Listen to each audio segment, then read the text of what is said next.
तपस्विभ्योऽधिको योगी ज्ञानिभ्योऽपि मतोऽधिकः कर्मिभ्यश्चाधिको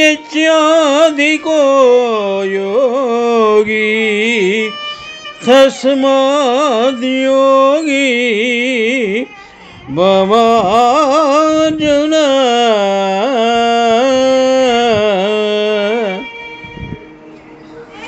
శ్రీమద్ భగవద్గీత ఆత్మ సంయమ యోగము నుండి ఈ శ్లోకము గ్రహింపబడినది. శ్రీకృష్ణ భగవానుడు ఈ విధముగా గీతోపదేశము చేసినారు. జీవుడు ఆత్మకు లేదా దైవమునకు అతి సన్నిహితుడై వర్తించును. అది తక్కిన అన్నింటికంటేను శ్రేష్టమైనది అగును అని ఇక్కడ విశదముగా వివరించుచున్నారు.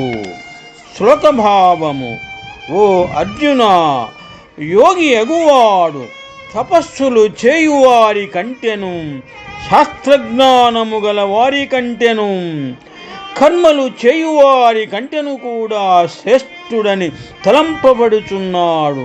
కావున నువ్వు యోగివి కమ్ము అని ఇక్కడ విశదపరచినారు. శుభం. తపస్విభ్యోధికో యోగి జ్ఞానిభ్యోऽపి మతోऽధికః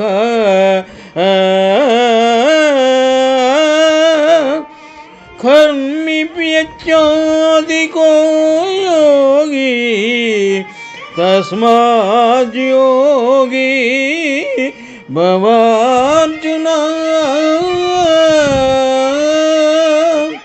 శుభం. తపస్విభ్యోధికో యోగి జ్ఞానిభ్యోऽపి మతోऽధికः కర్మిభ్యశ్చాధికో యోగి తస్మాద్ యోగి భవార్జున.